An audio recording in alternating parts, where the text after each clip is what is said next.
आणि यानंतर थेट जाऊयात शरद पवार सध्या बोलतात। आणि त्यामुळे राज्य सरकारवर सुद्धा हा संकटग्रस्त नाराज आहे। मला असं वाटतं माझा या सगळ्या प्रश्नाकडे बघायचा दृष्टिकोन हा वेगळा आहे। इथं मी राजकारण आणू इच्छित नाही, पण संकटग्रस्त लोकांना संकटातून बाहेर काढण्यासाठी सगळ्यांनी मिळून प्रयत्नाची पराकाष्ठा ही केली पाहिजे आणि ती तयारी राज्य सरकारला आणि लोकांनी सुद्धा दाखवली। पण मोकळ्या हाताने मदत करण्याची तयारी आतापर्यंत दिसत नाही। त्यामुळं नाईलाजानं आजचा दिवस साजरा करायचा नाही असा निर्णय आमच्या संघटनेला घ्यायला लागला। मी एवढं सांगू इच्छितो की हे जे काही घडतंय हे दुःखद आहे, त्याच्यात अधिक भाषा नको। पुरंदरमधील शेतकऱ्यांशी संवाद साधला त्यावेळी शेतकऱ्यांनी मोबदला अजून आम्हाला डिक्लेअर झाला नाही, त्यामुळे नाराजी कुठेतरी व्यक्त केलेली आहे। त्याची तुम्ही संवाद साधला, काय नक्की? मोबदला हा विषय नाही, त्यांनी जे विषय मांडले एक तर त्यांचं म्हणणं होतं ही जागाच बदला। आता हा निर्णय काही मी घेऊ शकत नाही, ते इथे अधिकारी घेऊ शकत नाही, केंद्र सरकारचा हा प्रश्न आहे। जर विमानतळ कुठं काढायचा हा निर्णय शेवटी केंद्र सरकार घेईल।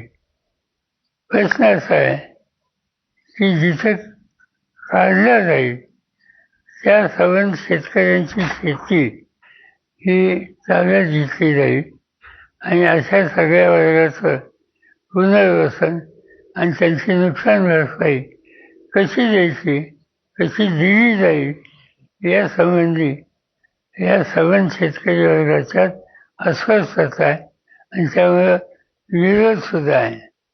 आमच्या सगळ्या चर्चेमध्ये मी एवढं सांगितलं की कुणीतरी गैरकायद्याने तुमची जमीन काढू शकत नाही। विमानतळ झाला पाहिजे हे जर सगळ्यांचं म्हणणं असेल तर ज्या जागेवर होणार आहे त्या भागातल्या शेतकऱ्यांच्या जमीन मालकांचं तिथं फळबागात आणखी शेती आहे, पाणी आहे, लिफ्ट इरिगेशन आहे आणि त्यामुळे त्यांना उद्ध्वस्त करून चालणार नाही।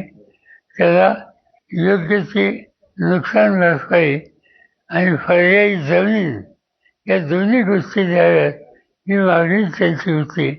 मी त्यांना एवढंच सांगितलं की मी राज्य सरकारला, मुख्यमंत्री आणि पालकमंत्री यांना विनंती करणार आहे की तुम्ही या कामाच्यासाठी बैठक बोला, आम्हाला लोकांच्या उपस्थितीतून आणि यातनं काहीतरी मार्ग काढा। असा निर्णय आमच्या बैठकीत काल झालेला आहे। दिवाळी संपल्यावर मी मुख्यमंत्र्यांची वेळ घेईन आणि ते सांगतील त्यावेळेला याच्या चर्चा राहील। साहेब, निवडणूक आयोगावर सर्व विरोधकांनी ताशेरे ओढलेले आहेत, निवडणूक आयोगाला उत्तर देता येत नाही। मग बरं काय रोहित पवार ठीक आहे सर, त्यांना विचारलं ना।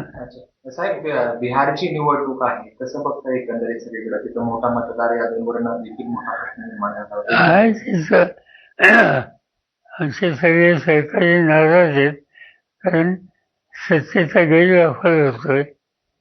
मतदार याद्याच्या संबंधी बराच घोळ आहे असं त्या सगळ्यांचं म्हणणं आहे।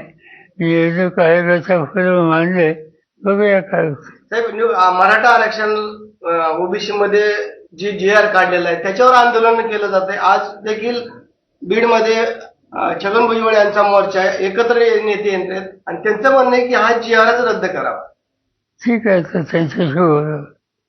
शिवाय कर्डिले यांचं निधन झालेलं ठीक आहे, ह्याच्यात घालून वेगळं लोकप्रतिनिधी म्हणून काम करणारे असा त्यांचा परिचय होता। ह्या त्यांचं जाणं हे आकस्मिक आहे आणि त्यामुळे साहजिकच त्यांच्या कुटुंबावर सरकार यांच्यावर एक प्रकारचं हे संकट आलेलं आहे. फडणवीस या संकटाला तोंड द्यायला त्यांना शक्ती दी अशी अपेक्षा तर मला जायची. अरे हे जर का गाडी हा.